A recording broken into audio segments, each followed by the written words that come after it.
Okay, Sophia, I think we will get going, and then please keep letting people come into the room. All right, well, good morning, good afternoon, and good evening, everybody. My name is Atul Khosla. I am the founder of Leadership at Humanity. And so wonderful to see, by the way, a lot of you joining in from Asia. I know it's very late in the evening. I have my dear friend and an iconic leader here in the US, Elizabeth Adefioye, who's going to be our guest today in this LEHHR dialogue.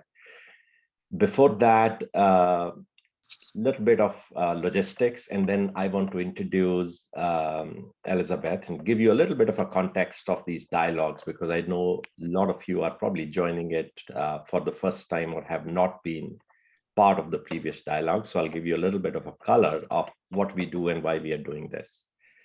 So first, make sure your phones or devices are on mute. You can unmute it because it's a dialogue. So whenever you have a question, you can bring it up. You can also use the dialogue box in Zoom to keep your questions coming so that Elizabeth can address those. And during the conversation, keeping it mute will enable us to have a more smooth conversation.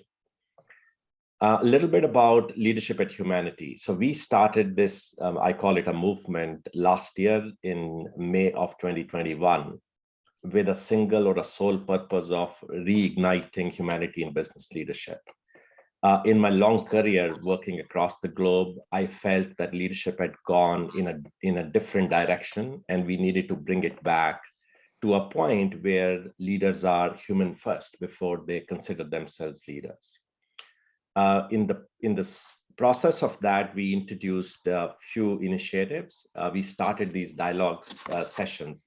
This actually started in October of 2020. So this is the 8th dialogue in the series, where we started inviting leaders who actually role modeled what human leaders look like to come and have a conversation with a broader global audience. It started very small with around 10 people, and this tribe is growing. So we are now attracting audience from across the world. People are joining, they're interested and curious to know what our leaders have to say.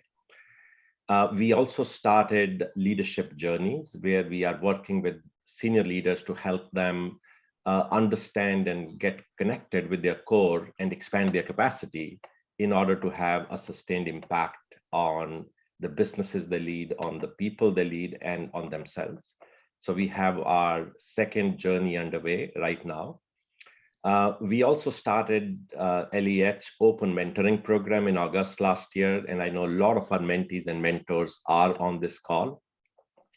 And our goal was, again, to help those leaders who have aspirations but no means or no resources to get guidance to grow and build their careers. So I'm very, very glad to share with you that we have over 100 mentees from 17, 18 countries worldwide who are being mentored by senior leaders across the globe. And finally, I'm very excited to share with you that tomorrow, 1st of March, we start our first university program in Vietnam. We are basically working with National Economic University of Vietnam to start a LEH course for the second year MBA students, a full credit course. Tomorrow is the first day when we kick it off. So what I really feel is that there is an increasing interest and engagement in the topic which we so deeply believe in. I feel people are looking for it. There is a time for change, and this is the time. And I'm very, very thankful to each one of you who joined this movement and who show up in these dialogue sessions, who partner with us to make sure that what we stand for, what we believe in, gets the right amount of momentum and support. So with that, I will move on to the topic of the day. And the topic of the day is building truly inclusive organizations. Inclusion has always been a very relevant issue of our times. And I'm sure those of you who are like me have had exposure to the corporate world. You would realize that there is always this expectation that organizations will be more inclusive, more diverse in nature. But there's not enough which is done other than introducing policies or systems or processes, which to my mind skim the surface, but do not fully understand and address the issue. Last 2 or 3 years, the issue of inclusion has become even more relevant. And now people are vocal about it. They are asking for it. So that's why we felt that this will be the right topic to really have a conversation around inclusion and how do we create truly inclusive workspaces where everybody feels they are contributing, everybody feels they are being recognized and acknowledged for what they bring on the table. And inclusion, by the way, goes beyond your race, your color, your gender. It's about inclusion of ideas, inclusion of thoughts, and how especially the corporate world creates that space for everybody to contribute and thrive. And today we have Elizabeth Adefioye, and I can tell you there's no better person than Elizabeth to talk about inclusion with all of us. A little bit of a background of Elizabeth before, and I don't want to share a lot because I know her story is much more compelling in her words than me trying to tell who Elizabeth is. I know her for the last 15 years. We met for the first time as peers, working together in one of the organizations. And the first time I remember going to a meeting, and I was just fascinated how passionate Elizabeth was about her beliefs. And then slowly, as I started working together, I realized her ability to embody her values, standing up for what she believed, and not stopping at just sharing what she meant, making sure that those shifts or changes are really brought to life in the space she worked in. So since then, I've been following her, and I know organizations changed, but Elizabeth did not. And I saw her impact growing. And then when I moved here to the US around 4 years back, I saw how this world was really taking a note of what she had to say and what she was able to do. She's recognized as one of the most influential women leaders in corporate America. She leads human resources for Emerson, multi-billion-dollar, 100,000 people global organization. And I know that they're lucky to have someone like Elizabeth because her impact is going to be much beyond the role she's doing. So with that, I'm going to invite my dear friend and our guest today, Elizabeth, to talk about herself. Then we will get into a dialogue. So I will engage Elizabeth in a conversation. And then we will have, towards the end of this session, time for your questions. But as I said, don't wait for that time. Keep your questions coming in the dialogue box, and we'll make sure those are addressed. So with that, over to you, Elizabeth. Oh, wow. Thank you so much, Atul. Oh, that was just too gracious of you. And good morning, good afternoon, and good evening to everyone. It's exciting to be here. And I'm so honored to have this platform to talk with my dear friend, whom I have also been following for many, many years, just because of what Atul embodies. And I'm so delighted that he's formed a company that truly, truly allows him to do the work of his life. It's so important when people are living in their purpose. So Elizabeth Adefioye, as Atul has graciously introduced me, I'm going to tell you a little bit about my story. And it's a story that has been clearly over 5 decades now, as I'm now dating myself. If you go to the next page, I'll just share a little bit about my journey thus far. So I am born, raised in many continents. So I am from Nigeria. If you keep clicking, Sophia, it will come up. Thank you. I have had the good fortune and the privilege to just really enjoy what I call a boundary spanning life. Born and raised in the UK, but of course of Nigerian descent. And I've really been traveling across the world over the last 3 or 4 decades. From my family traditional values, you can see just because of the experience that I've had as a woman, a Black woman, who has enjoyed such great experiences. You always have to remember to be grateful for everything that has come your way. So, born and raised in a traditional family, my father, who instilled the value of service into me, is what allowed me to continue to do what I do today. The service orientation is what I take to every role that I have. I am always looking for how can I use my passion, how can I use my gifts to help other people become the best version of themselves.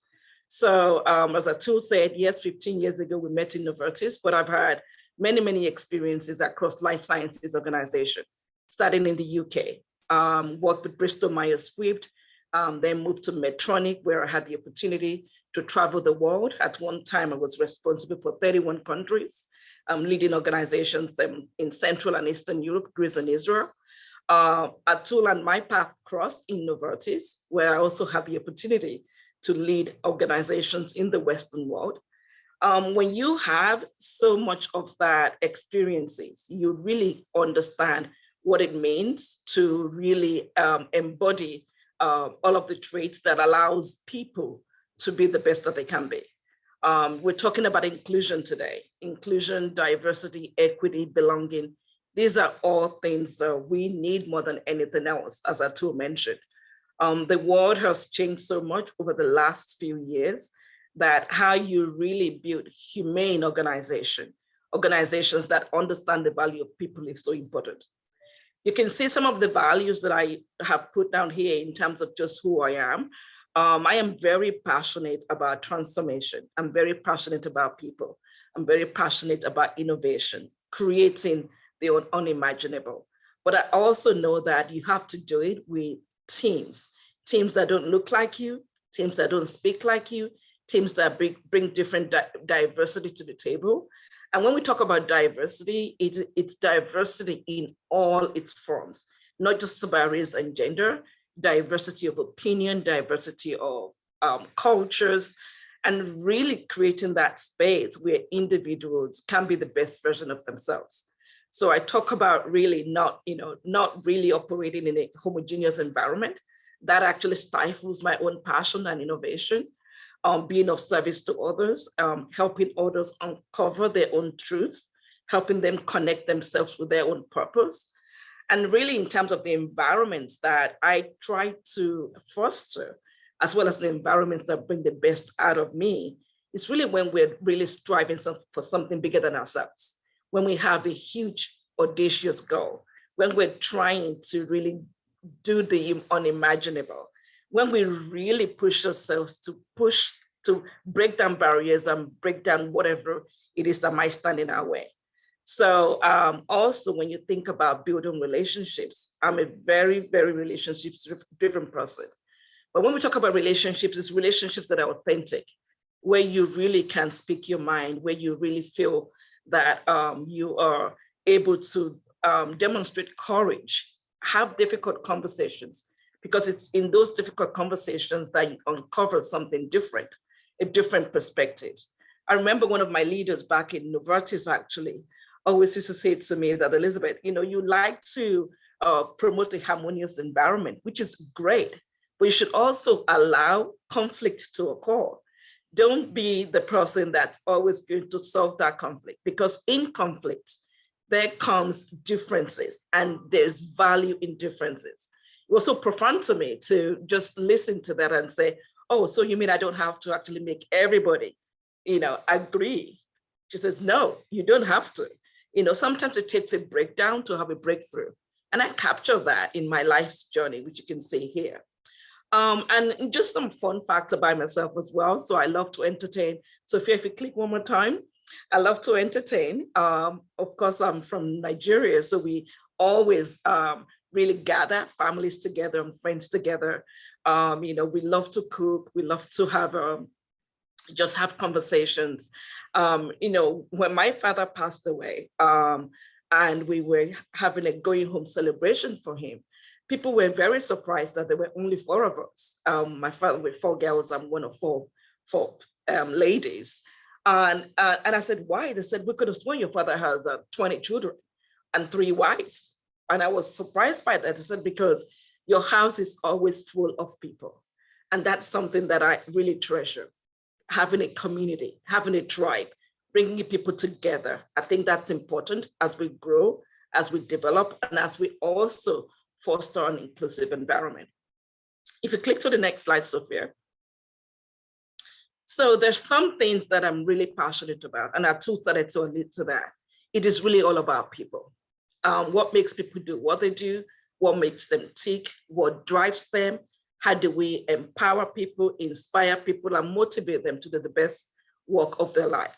So you can see here, it's really the people side of the business. It's my passion. Building high performance cultures, which is rooted in purpose and values. I think we've seen what's happened in the world. We are all asking for organizations to become a force for good. We're asking them, what is it that they're doing that is aligned to our purpose? People want to work for organizations with an overarching purpose that's aligned to who they are. I also have had the good fortune through coaching, feedback, learning to help people uncover what it is that they want to bring to the world. What good do they want to do? How do they want to continue to learn? So really helping to coach around the growth mindset where you're continuously learning. That's an environment that I try to foster. Diversity, equity, and inclusion is more important now than ever. Gone are the days when we're trying to justify what is the business case of diversity, equity, and inclusion. We now know that's where the magic happens. That's where we really can uncover innovation, transformation, environments where everybody feels that they belong. I tell you, one of my proud moments in my former company was when I was able with the leadership team to really modernize our values and really change one of our values of respect to everyone belongs. It really gave me goosebumps to really be in an environment where we will call out loud, where we will really share with the entire organization that we have a value that says everyone belongs, and live that value as well, not just words, but be able to live the value as well. A couple of other things, I talked about high performance teams, but really high performance teams that's based on a foundation of trust and high expectation, because that's how people work together. And of course, more than anything else, is creating the conditions for the employee experience that we want to create. I use an expression for our leaders. I tell them they create the weather for our people. We all have the power, the responsibility, the accountability to create a brilliant weather.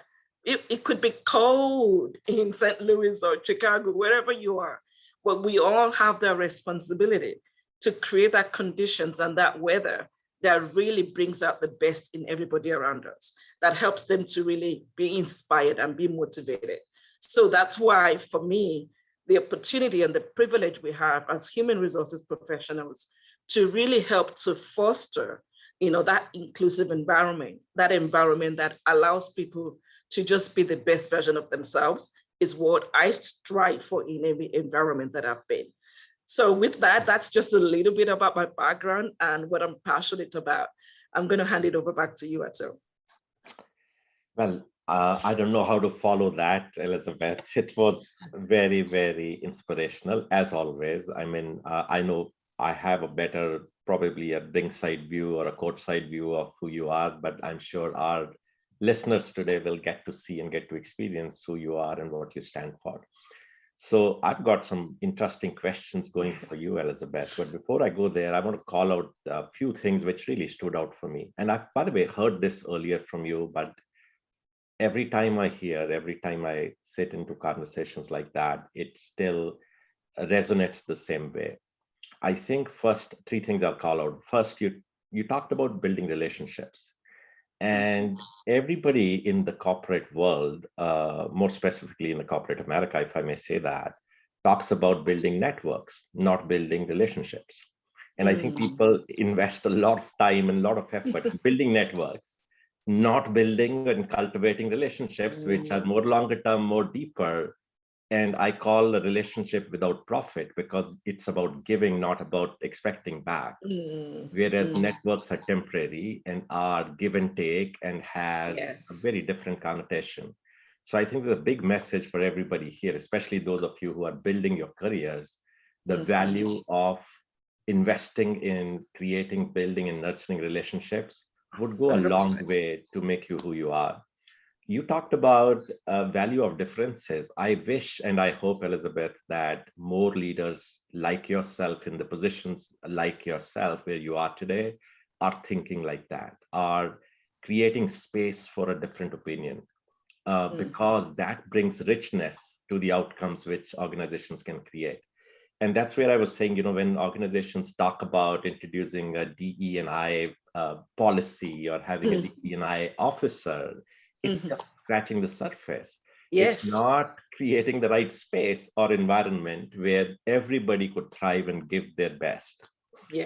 And third, it gives me goosebumps too when you talk about everybody belongs, because when every employee thinks and feels like that in an organization, that's when the magic happens. That's where you don't need engagement surveys to tell you how engaged your organization is. That is correct. People want to give their best because they feel this is me. It's like you in your home, right? You want to do everything for your family. It's the same way. So I don't have expected anything else, but it's so fascinating just sitting through this conversation with you. So I'm going to start with my questions for you. Okay. And for the audience, keep shooting your questions in the dialog box. We'll make sure we cover those. So you've made some bold choices, as you were talking about or sharing your life journey. And you made these bold choices with passion and with a lot of ease. So you moved continents. You moved countries, you moved organizations, and then you stood for what you believed in.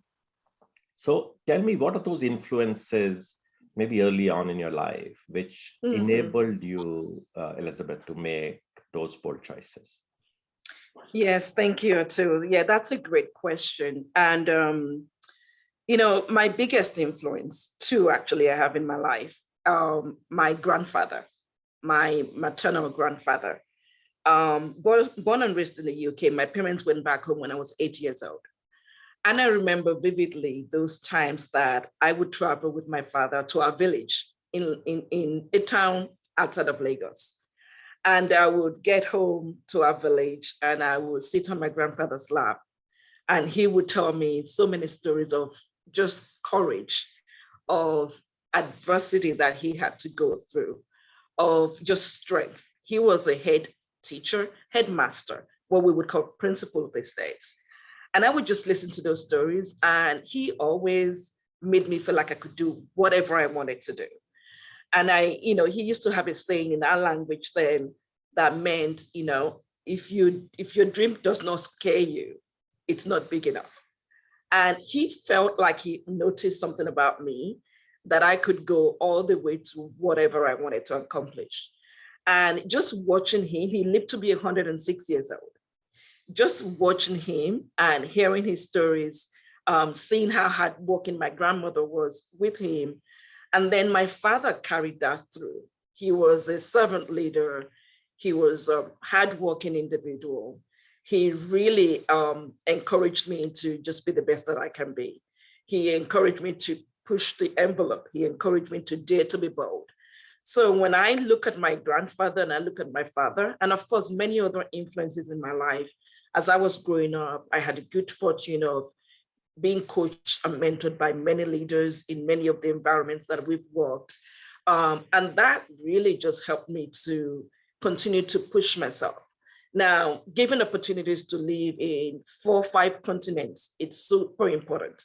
And when you put in a position of a big position that you even get scared to say, oh my God, can I actually do this job? And then you do it. And then you give yourself the confidence that you can overcome another obstacle. You can do that even bigger of a job. So I think those experiences and those that took kind of a risk on me, believed in my abilities, continued to fuel me to do more and to continue to grow. So, but my grandfather and my father are 2 major influences in my life.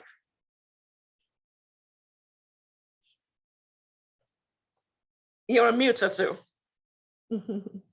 My apologies. So I was saying that's so compelling, but one thing which I really take away from that is that a lot of times we have this opportunity of influences coming our way, but our ability to reflect and learn from those and then apply those in what you do, I think makes it very different. So my next question, Elizabeth, for you. So other than your grandfather and your dad, who are the other humans who have impacted you or influenced you? Yeah, most times when they ask you about who influences you, and of course your family, my mother as well, we often kind of look for big names of influential people, and there are a few of those as well. But honestly, personally, I'm influenced by just people. And a few things that influences me is just seeing people's ability to thrive. I could be influenced. For example, my son right now is going to be 25 in April. He inspires me so much that whenever I'm with him, I feel like I'm learning so much. Those little influences matter to me. It could be my assistant. It could be a colleague at work that's doing something that's remarkable, that's bold. They influence me. But if we were to look at maybe notable individuals, Maya Angelou is a big influencer of mine. An activist who is a poet, and I think we all know her, a very strong woman of courage and who really demonstrates so much resilience. So that's important to me. And another one is also Ruth Bader Ginsburg. It's also another influence. Oprah Winfrey is also another influence. So, I mean, I think, when you've had the opportunity and the good fortune like I have to have lived in many countries and work with many great leaders, you draw influences from so many different places and so many different opportunities and so many different experiences. So I have a bucket load of influences, but those are just a few. That's awesome. That's great. So, you talked about inclusion and touched upon it. What does it mean to you? And it resonates so well, Elizabeth. You also talked about the value of everybody belongs. And I think it's probably ingredient. That's where you introduced this value, Yes, right? it was. So tell me what triggered that? I'm sure there's a lot of depth or a lot of background to it before you introduce that value and made everybody believe, not only introduce, but made every associate or employee of the organization believe that they belong to the organization. Where did it come from? Yeah, no, that's a great question. And I always remember this experience with such tremendous passion and tremendous pride, if you like. Ingredient was going through a lot of changes at that time, the headwinds in the marketplace, internal changes as well. And when I got to become the CHRO, even before becoming the CHRO, I knew that, the transformation we were asking for or we needed to go through would require a change in mindsets and behaviors. And I also knew that we needed all of our employees, 12,000, 11,000 of them, to be part of that journey. We had an opportunity to develop an overarching purpose for the company. And then, we had values like many other companies: integrity, customer orientation, innovation, name it. We have those values, but we had one of respect. But for me, when you're looking at values in an environment that is so challenging, where you need every single one of your employees to be part of the transformation, when you want to win the hearts and minds of your people, I felt like our values needed to have a little bit of emotionality. And I began the work with the leadership team to really start to contemporize our values. We did focus group exercises. We understood people wanting to feel wanted, for the organization to really become more humane. And we decided to change some of our values, and the one of respect, which I think is a fundamental right. Everybody should feel respected. It's actually table stakes for me in any organization. But to really move from a value of respect to one of everyone belongs, that really conveys to the organization that come as you are. We value you. We value your differences. We celebrate your uniqueness. We need you to be part of the organization that is going to go through this transformation together. That was profound. That was really, really, it just gave the organization the permission, every employee in the company, the permission to show up as they are, their authentic self. We described what everyone belongs means. So this means we create the conditions where you feel heard, you feel listened to, you're empowered, you're engaged, you're respected, you're inspired to become whoever you need to be, or whatever it is that you want to show up as. And we just really engage the organization around that. And we then use that everyone belongs value as an opportunity to form many ERGs, employee resource groups, that really then gave the organization and our teams the opportunity to be part of something bigger than themselves. And really that value, when we had all of the issues with the discrimination and inequities and all of the police brutality that resulted in the death of African Americans, we really brought that value to life. We really brought that value to life. It allowed us to talk about the issues about race, racism, discrimination, inequality. And really that just gave permission for everybody to be part of the conversation, whoever they are, whatever culture they've come from, whatever orientation, whatever experiences, whatever race, he allowed everybody to be part of that conversation. So that was very, very, it was an experience I would never forget, for sure. Awesome. You make it sound very simple, but I can tell you it would have taken humongous amount of effort to really get this deeper into the organization. So that is true. Leads me to my next question. I don't know why most organizations don't think like the way you just explained or elaborated. And why I say that, I know last 2 years or so, and I've been very closely watching this space, I'm sure others on the call too, of diversity and inclusion and equity. There's a lot of buzz, there's a lot of dialogue. CEOs and senior leaders are taking a position, a stance, coming out, talking about it. Companies are hiring and employing D&I officers, putting them on their management boards, new policies being introduced. But in parallel, there is this increasing voice of the people, which is clamoring for inclusion. Yes. So there's a disconnect between the amount of noise or activity which is coming from the organizations and what people are actually looking for or expecting. So help us understand what's really missing and what organizations can do to become truly inclusive. Yeah, that's a great question. And honestly, I am also, I'm sure like you and many of us on this call, frustrated by the lack of progress that we're seeing with respect to our ability to foster an inclusive environment. There's been, to your point, we hired DEI officers, CEOs talk about it, they make public statements and everything, but yet little is changing. I think for me, and what is important is that when we're talking about inclusion, we really need to have our leaders, those with accountability and responsibility, understand what this truly means beyond taking them on training and putting them on unconscious bias courses and everything. One of the things that I've seen that's really worked is really when you begin to create the space for very, very tough conversations to take place. So for example, even allowing and creating the space for our leaders to be vulnerable, to really understand who they are, to really understand their own privilege, to really, because most times they don't understand their privilege. Most times they don't understand how they unconsciously foster an environment that is not inclusive.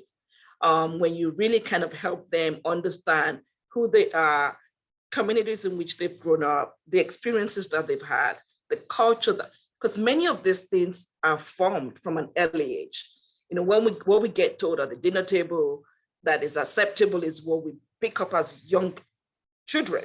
So we begin to form those opinions and perspectives of our people that we carry with ourselves, then we become adults.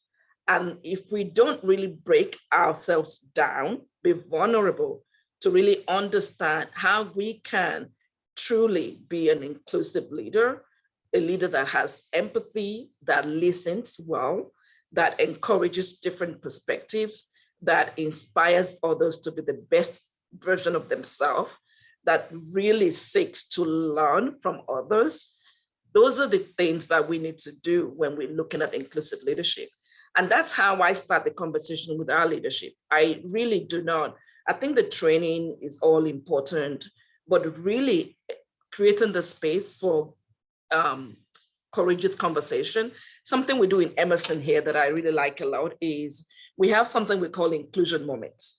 So every meeting starts with an inclusion moment. And these are moments that bring awareness and encourage discussions about all things on DEI, whether it's, I don't know, whether it's microaggression, whether it's, whether it's racism, whatever the conversation is, people will actually talk about their lived experiences. We start a meeting, the individual shares their lived experiences transparently, authentically. And the idea is that for others to learn through those conversations and to also role model that it's okay to be different, but also through that, teach the organization of things and perspectives around diversity, equity, and inclusion. So those inclusion moments have really become so powerful that honestly, there are times that I well up in tears just hearing some of the lived experiences of our employees. But through that though, sharing with the organization that it's okay to not be perfect. It's okay to be vulnerable. It's okay to have different perspectives, but really continue to use that as a way to foster an inclusive environment. So those are some of the things that I have done and I've seen work well. That's amazing. And I hope, by the way, not only our listeners today, but we are going to put it on, put the recording on our website, those leaders who are doing a lot of work. And I give them, by the way, a lot of credit, at least they're thinking about it, can learn from this, Elizabeth. What does it really mean to drive the inclusion and diversity mindset deeper into the organization, building those beliefs? So it's great examples. I'm going to change gears and ask you a question about Elizabeth. So among the many talents which the world knows about Elizabeth, which are those which the world has still to discover? Ooh, I mean, hey, so I think you all know that I'm a scientist. So I did read sciences in school. So that's probably known already. Something that people don't know is I do want to, at some stage, write a book, right? I think I've been so fortunate to have such a great career and, people that have believed in me, developed me, helped me to become who I've become today. It'll be great to tell the story one day, to be able to inspire other people to also kind of be bold and dare to, become the very best version of themselves. Another thing that I do that people may not know is that I think you can see through my one pager that I love to entertain. So I cook a lot. I cook a lot of authentic Nigerian food. I can cook for a whole village, quite frankly. It's one of the skills that my mother kind of instilled in me as early as 10 years old. I was cooking for the entire family. So, I mean, I don't want to talk about, professional skills of, being interpersonal effectiveness, empathy, all of those things are regular things that people know. But just more about Elizabeth, I love to entertain, I love to cook, and one day I'd love to write a book for sure. That's awesome. And by the way, one of the weekends, Elizabeth, we are driving down to St. Louis for sure. So nice. We'd love to have you here. We'd love to have you here. By that. So great. Well, I've got some wonderful questions coming up in the dialogue box, and I don't want to take all the time. Maybe I'll start with Vandana. Vandana, you can unmute and actually talk about your question. Thanks, Atul. And hi, Elizabeth, and hi, everyone. It's so wonderful to connect with you from here in Singapore. So, Elizabeth, you talked about a pleasure to meet you as well. So, Elizabeth, you talked about, what organizations are going to face with the change that the pandemic, I guess, has brought about in a big way. And you talked about so passionately about inclusion. What crosses my mind is, while we're all looking towards inclusion, we're making efforts as HR professionals to try and manage and bring that thought about more and more within the organization.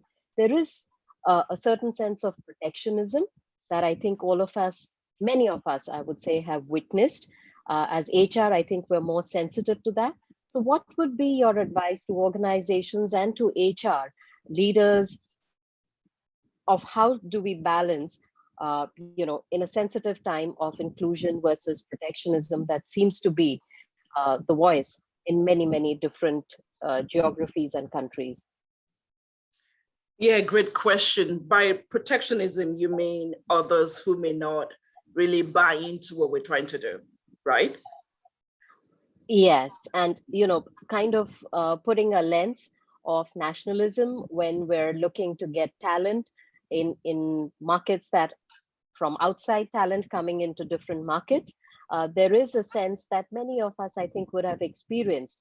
It's becoming harder and harder as the political agendas, so to speak, try and bring in more local, talent, even in markets where it's been very, very well managed and balanced in the past. Yeah, I mean, it's a broader issue that you're describing, and I think for me, organizations have to really kind of think about who they want to be, right? They need to really understand how they are really demonstrating their values to both internal talent as well as external talent, and think about their brand, right? Their employee value proposition. To be able to attract talent, whether it's within the country or outside of the country. I think, when you talk about inclusion has to be allowing others outside of your own area to come in. It's really opening the borders, if you like, to really allow other talents, whether they're within or outside, to find something that might be attractive to them in that organization. And as HR professionals, it's our job, as you rightly said, to really continue to foster that, to really kind of build more allyship, to understand why it's important that we need diversity of thinking, diversity of talent, diversity of cultures, diversity of perspectives, to be able to really foster an environment where everybody can be the best version of themselves, because we know that's what's going to help us to grow, to innovate, and to transform as a company and as individuals. So I would say we need to continue to demonstrate the courage of our own conviction, to keep pushing, to keep demonstrating why that is important, to have policies and practices that actually support our ability to, bring people in from outside of our own environment, to really kind of challenge the status quo and challenge the wisdom or conventional wisdom of just being very insular and not really thinking about how we can open up our minds to really support, bringing other talents into the organization. So it's a broader issue, but I think we have an opportunity to continue to educate, to continue to really kind of push and really foster more of an allyship mindset that helps to really embrace other perspectives and other talents from that's different from where we operated from. All right, thanks, Elizabeth. I'm going to shuffle the questions around a little bit. Segun, can you come off mute and talk about your question?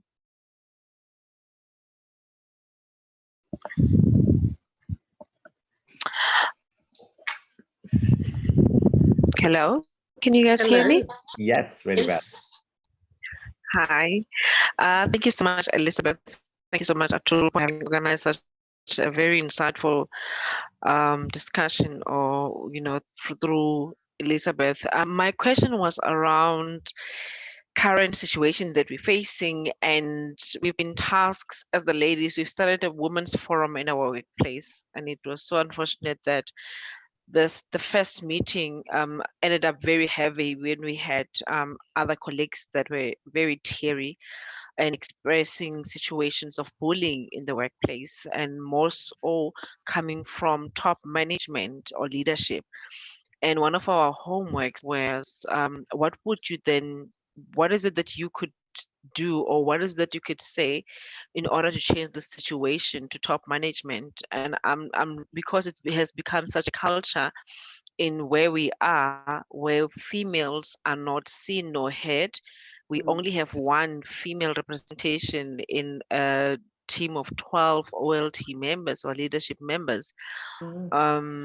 It's even going to be challenging for the lady that is actually chairing our program, who is in leadership, to even go on her own to go and present these grievances that have come forth. So my question to you, Elizabeth, was how would you best advise leaders or a director that is just coming into an organization and finding these kind of issues? Because that's where we are. We have a new director who's coming in with a different foresight, but having to find a very toxic environment where there's a lot of bullying coming from male counterparts and at a very high level rank in the organization.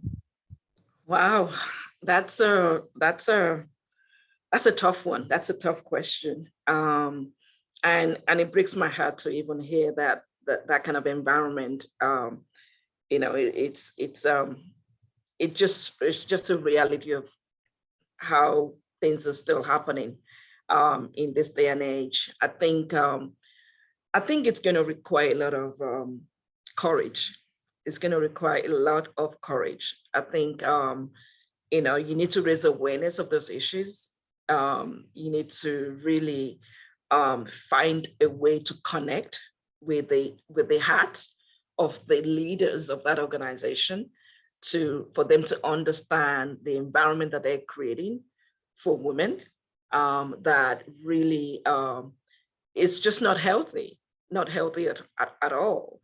And but I think it's not going to be charging there and saying this is what you're doing, this is not healthy. You really need to find a way to penetrate. You need to find a way to speak to their consciousness of what is going on, and not just in words, but also in data, in experiences, in being able to justify. Because I think sometimes when we talk about such issues that are so hard, like bullying, people kind of sweep it aside. They don't see it. They don't understand it. They're blind to it. But really going with some real tangible examples of what has happened, when it happened, who it happened with, what it made them feel, and really having the courage. I wouldn't go in like antagonistic. I would go in with almost a plea of, this is what we're experiencing, and this does not help. If you have data about people who have left the organization, exit data that shows why they left the organization, that's going to be useful. If you have strategies or goals that talks about wanting to foster an environment where it's safe, psychological safety, of caring, of really wanting women to thrive, you can bring that and say, the culture we have today is not one that's going to help us to accomplish these goals. So something's got to change. Something has to change. I would also look for allies on the team. Again, I think Atul talked earlier on about building real, authentic relationship, investing in that relationship. I will find allies on the team who can support the individual to really not be just them that's going to say everything is going wrong here. We're experiencing bullying. Find somebody who can support them to really become an ally who can also kind of really bring this to the forefront. It's not acceptable. It is not how organizations should be. It is not healthy. So we really need to surface that and be very bold and courageous and stand by that. I think it's a tough one though. I think the new person that's coming has got a huge mandate. But think about a few years down the line when they've been able to make this change and influence this change, how rewarding it would be for them, for sure. I hope that helps. It's a tough question. Oh, thank you so much. You really brought about some very insightful things that I can also go and share with the team, because we would really want to change, the environment and get to a space where people are not impacted psychologically. I mean, the world as it is very challenging for us human species right now. And, with a high rate, especially in South Africa, there's a very high rate, because this is where I'm from, high rate of suicide. And these are some of the things that actually contributes to that. So when you made mention of the effects, of bringing about examples that could impact the actual goal that the company is trying to achieve because of, being hindered by this culture, I took note of that. So thank you so very much. You're so welcome.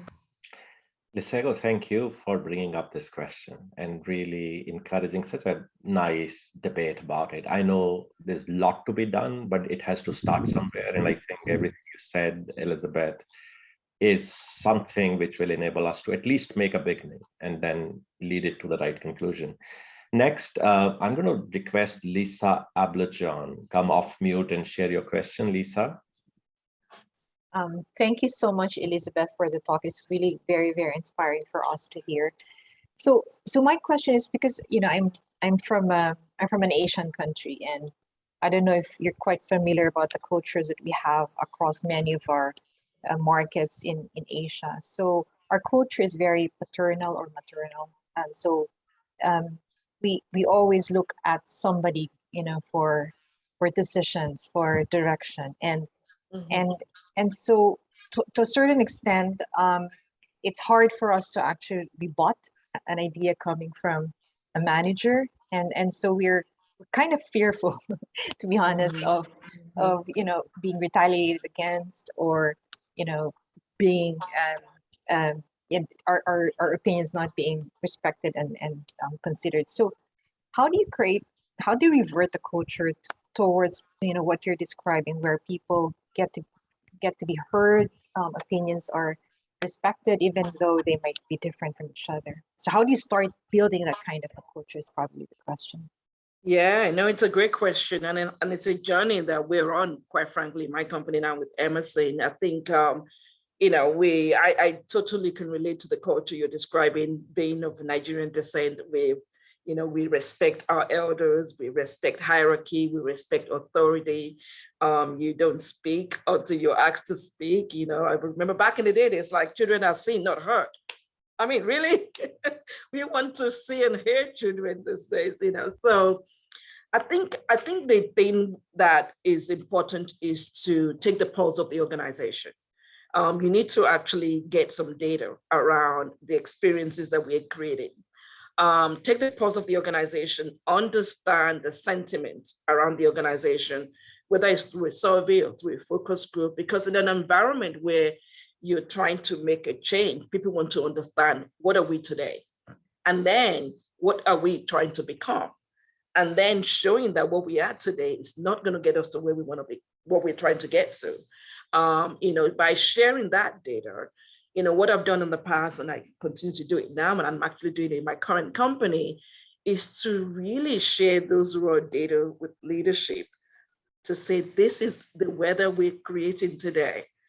We have a goal of doubling XYZ. We have a goal of becoming more innovative. We have a goal of transforming. We have a goal of building operational efficiency and excellence. This kind of culture is never going to get us there.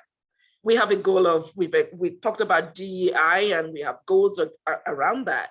This culture where people are afraid to speak up, do not feel they have a void, do not feel seen, do not feel heard, is not going to help us to get there. And show the research that demonstrates that that environment is not one that is going to help us win. I think at the end of the day, organizations and leaders and people, we all want to win, right? We all, in our DNA, we want to win. But by really linking our culture to our ability to win or not win, it's going to get people's attention, right?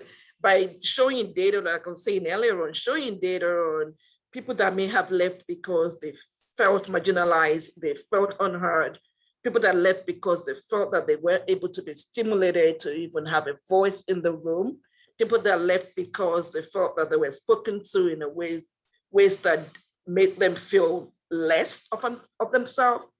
By showing data, you have a strong opportunity to impact change.